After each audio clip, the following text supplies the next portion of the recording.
दोस्तों, आखिर वो कौन सा शक्तिशाली राजा था जिसने श्री कृष्ण को 17 बार युद्ध में हराया? आखिर कैसे हुआ था दो रानियों के गर्भ से एक ही पुत्र का जन्म और कैसे हुई थी उसकी मृत्यु? श्री कृष्ण ने 18 बार जरासंध से युद्ध किया, लेकिन उसका वध आखिर क्यों नहीं किया? इसके पीछे की क्या कथा है? आज इस वीडियो में हम इसी विषय में जानेंगे। इस जानकारी के लिए वीडियो में हमारे साथ अंत तक बने रहिएगा, जिससे कि आपको सही और सटीक जानकारी प्राप्त हो पाए। वनवास से लौटने के बाद पांडवों ने इंद्रप्रस्थ को अपनी राजधानी बनाया और मायासभा नाम का एक भव्य महल बनवाया। पांडवों की नई राजधानी देखने आए नारद मुनि ने युधिष्ठिर को राजसूय यज्ञ करने की सलाह दी और कहा, इस यज्ञ के जरिए खुद को स्थापित करना आपका कर्तव्य है। ये विचार युधिष्ठिर को भा गया। उन्होंने पूछा, ये राजसूय यज्ञ कैसे किया जाता है? नारद ने कहा, पहले आप अपने दूतों को भारतवर्ष के कोने कोने में भेजेंगे कि आप ही राजाओं के राजा हैं। यदि कोई आपका या आपके दूतों का विरोध करता है तो उसे युद्ध में पराजित करना होगा। इसके बाद आप यहाँ इंद्रप्रस्थ में राजसूय यज्ञ करेंगे, जिसमें आपके सभी मित्र और सहयोगी भाग लेंगे। ऐसा यज्ञ करना आसान नहीं है। नारद मुनि के जाने के बाद युधिष्ठिर ने अपने भाइयों और श्री कृष्ण से परामर्श किया। कृष्ण विचार मग्न हो गए और फिर बोले, एक राजा है जिसे पराजित करना कठिन होगा। उसका नाम है जरासंध, जो गिरिव्रज में शासन करता है। मेरे मामा कंस का विवाह जरासंध की पुत्रियों से हुआ था।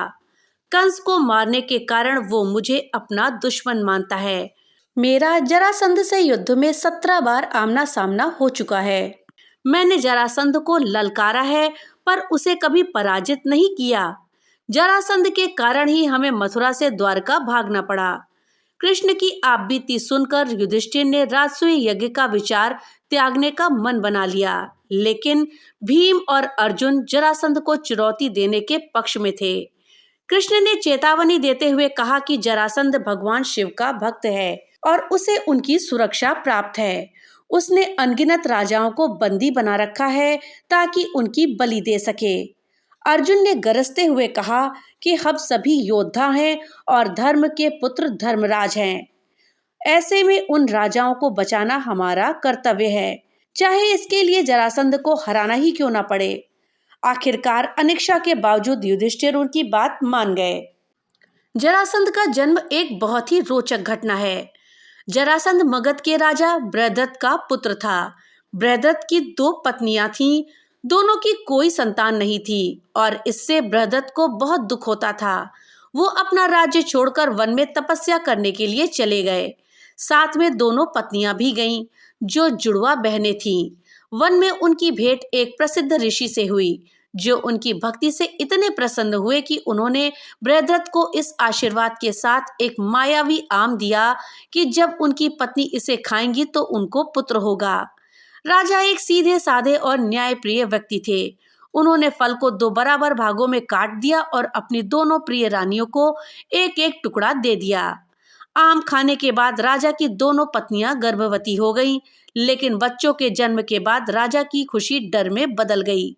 प्रत्येक रानी ने एक आंख, एक हाथ, एक पैर आदि के साथ आधे बच्चे को जन्म दिया था। रात को जब दोनों रानियां सो रही थीं, तब दाई ने दोनों आधे बच्चों को काले कपड़े में लपेटा और शहर के फाटक के बाहर रख आई। उसी रात जरा नाम की एक भूखी राक्षसी भोजन की खोज में घूम रही थी। उसकी नजर बच्चों पर पड़ी। उसने जैसे ही दोनों बच्चों को उठाया, वो चमत्कारिक रूप से जुड़ गए। उनकी आंख से आंख मिल गई, हाथ से हाथ, पैर से पैर।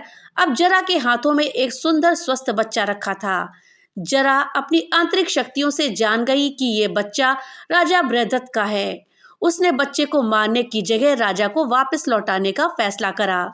जरा राजा बृहद्रथ के पास गई और पूरी घटना सुनाई।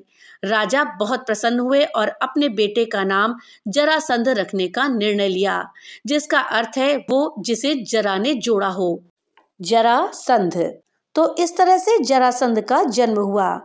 दोस्तों, इधर युधिष्ठिर के हामी बनने के बाद कृष्ण, अर्जुन और भीम मगध राज्य में गिरिव्रज के लिए प्रस्थान कर गए। तीनों सरयू नदी पार कर मिथिला से होते हुए और फिर गंगा नदी पार करके मगध पहुंचे। जरासंध की राजधानी में पहुंचने से पहले उन्होंने स्नातकों की तरह वेश धारण कर लिया, अर्थात ब्राह्मण छात्र जिन्होंने अभी अभी अपनी शिक्षा पूरी करी है। नगर के लोगों ने उन्हें देखा और आश्चर्य में एक दूसरे से फुसफुसाए कि ना जाने वो कौन है। छद्म वेश धारण किए हुए पांडव और कृष्ण ने जरासंध के महल में प्रवेश मुख्य द्वार से नहीं किया, बल्कि बड़ी चतुराई से दीवार फांद कर गए। अंदर आकर उन्होंने राजा से मिलने की मांग करी। जरासंध अपनी प्रार्थना में डूबा हुआ था, पर उसने अतिथियों को दूध और शहद खिलाने का निर्देश दिया और उनसे प्रतीक्षा करने का अनुरोध किया।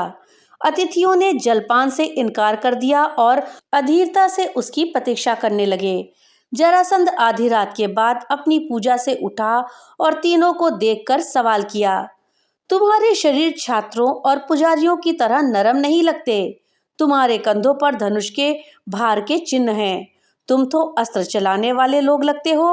आखिर तुम तीनों कौन हो? इस पर कृष्ण ने गरजते हुए कहा, वास्तव में हम तुम्हारे शत्रु हैं। मैं कृष्ण हूँ और ये पांडव भाई अर्जुन और भीम हैं।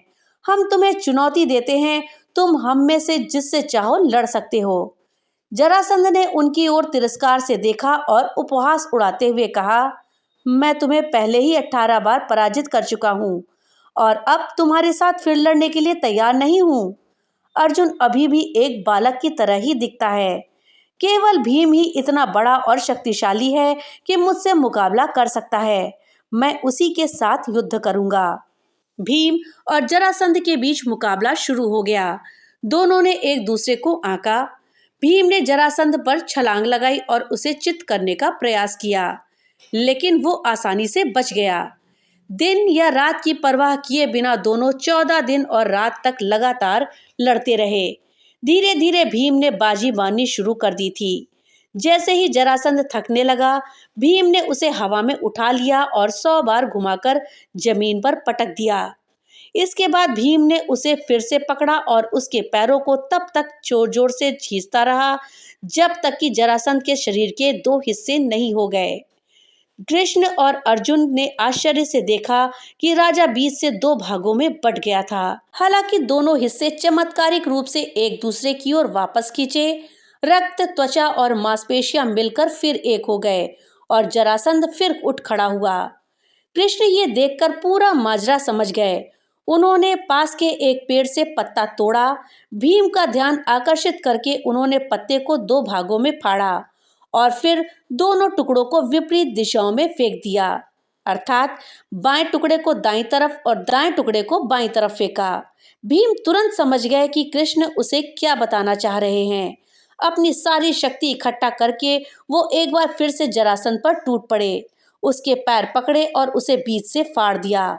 फिर जरासंध के खंडित शरीर के दोनों हिस्सों को एक दूसरे से जितना संभव हो सका उतना दूर फेंक दिया।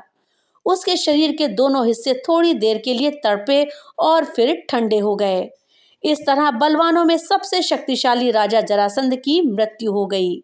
ये थी जानकारी जरासंध के जन्म और मृत्यु के विषय में। दोस्तों, प्रश्न ये उठता है कि श्री कृष्ण ने जरासंध से 17 बार युद्ध किया, फिर भी उसको नहीं मारा। दोस्तों, कृष्ण ने जरासंध का वध आखिर क्यों नहीं किया, जबकि जरासंध बार बार कृष्ण से युद्ध करके हारता रहा। जरासंध बार बार कर रहा था आक्रमण, लेकिन श्री कृष्ण हर बार उसे जीवित छोड़ रहे थे। हर बार श्री कृष्ण उसकी पूरी सेना को नष्ट करके सिर्फ जरासंध को जीवित छोड़ देते थे। वो हर बार दुनिया भर से कृष्ण विरोधी राजाओं को एकत्रित करता और श्री कृष्ण से युद्ध करने आ जाता था। एक बार बलराम इस बात से क्रोधित हो गए कि कृष्ण हर बार जरासंध को जीवित क्यों छोड़ देते हैं। बलराम ने श्री कृष्ण से पूछा कि कान्हा, ये दुष्ट जरासंध बार बार हम पर आक्रमण कर रहा है, लेकिन तुम इसकी सेना को नष्ट कर देते हो, लेकिन सिर्फ इसे ही जीवित छोड़ देते हो, ऐसा क्यों करते हो? ये प्रश्न सुनकर श्री कृष्ण ने जवाब दिया कि दाऊ, मैं जरासंध को स्वयं जीवित छोड़ देता हूँ। इसके पीछे का एक कारण है। जरासंध पूरी पृथ्वी से अधर्मी और हमारे विरोधी राजाओं को एकत्रित करके हमारे सामने ले आता है, जिससे हम दुष्ट राजाओं को एक ही जगह पर मार देते हैं। अगर हम जरासंध को मार देंगे तो ऐसे अधर्मियों को मारने के लिए हमें स्वयं धरती के कोने कोने तक जाना पड़ेगा। जरासंध हमारा ही काम आसान कर रहा है। जब दुनिया के सारे दुष्ट मर जाएंगे तब हम जरासंध को भी खत्म कर देंगे। तो दोस्तों, इसी कारण से श्री कृष्ण ने जरासंध का वध नहीं किया, बल्कि उसे 17 बार युद्ध में छोड़ दिया और 18वीं बार में भीम के हाथों उसका वध करवाया। तो दोस्तों, ये थी जरासंध के जन्म और मृत्यु के विषय में जानकारी आपको कैसी लगी हमें कमेंट बॉक्स में लिख करके जरूर बताइएगा। वीडियो अगर अच्छी लगी हो तो वीडियो को लाइक और ज़्यादा से ज़्यादा शेयर करिएगा, और चैनल पे पहली बार आए हैं तो कृपया चैनल को सब्सक्राइब कर लीजिएगा। तो मिलते हैं अगली नई वीडियो के साथ, तब तक के लिए राधे राधे।